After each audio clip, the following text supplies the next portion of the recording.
This is an acoustic mechanical phonograph. It's a Victrola Credenza model. It was made in Montreal by the Victor Talking Machine Company of Canada, which was the Canadian subsidiary of the parent company, Victor Talking Machine Company of New Jersey. It was manufactured in late 1925.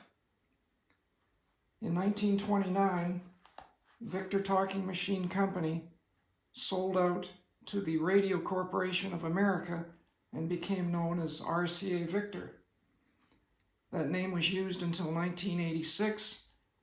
After 1986, RCA simply called themselves RCA Records. My mother told me, to the best of her recollection, they got this machine when she was around 15 years old, which would have been 1927. At that time, the manufacturer's suggested retail price was a small fortune, I think, for a small family farm in South Saskatchewan in 1927. The price was $275. It doesn't sound like much, but I think that was a big, big price tag back then. I'll show you how it works.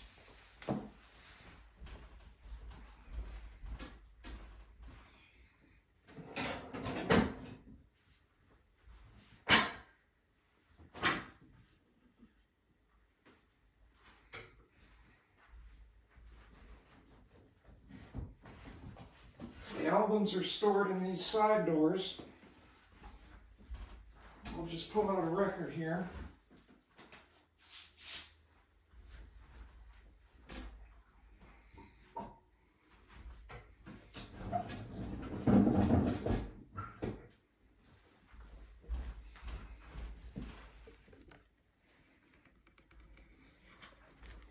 Move over a little closer and I'll show you.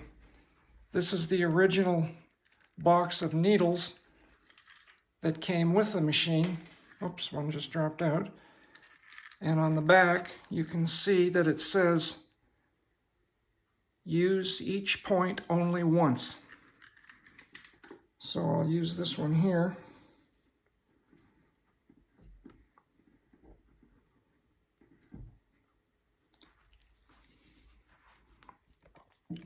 It goes right in here.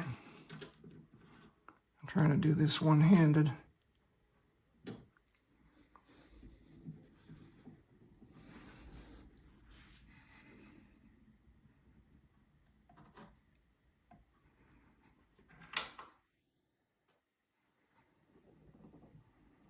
Bring it up to speed.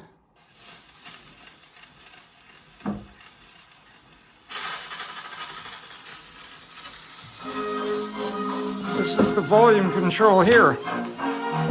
You just open the doors.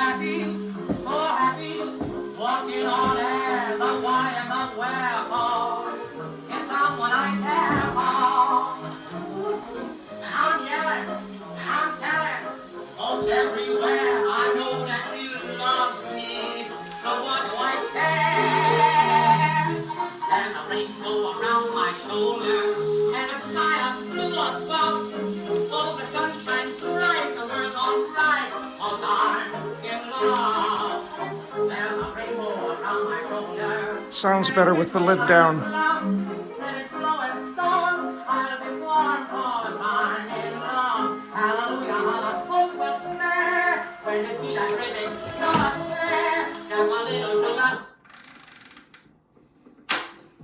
It's got an automatic braking system. When you lift up the arm, the record turntable stops. Now you'll notice that there's some extensive wear on the arm where it's been handled over the years.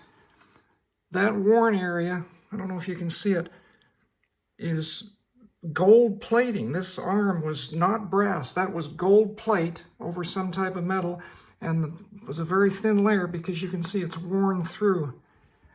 This machine was in very, very bad disrepair when I got it. I've had it for many, many years. I got it in 1965 when I was 19, and I just recently refurbished it. It had been stored in a neighbor's outbuilding on a neighboring farm for over 30 years, and it was damaged, extensive water damage. The top was all delaminated. I had to put a new veneer on here. This is a new walnut veneer, and I had to do some extensive restoration, refinishing and repairing. I cleaned the motor. I didn't thoroughly clean it. It's got coagulated grease on the inside that is over the almost 100 years has turned into a type of semi-solid plastic. It can be done commercially, but it costs a lot of money, and I didn't feel up to taking the thing apart. It's got a large, strong spring in there that it's advised that the end user doesn't mess with it, that they send it out for a professional. So anyway, that's my grandmother's phonograph. It's 97 years old, and it's in pretty fair shape.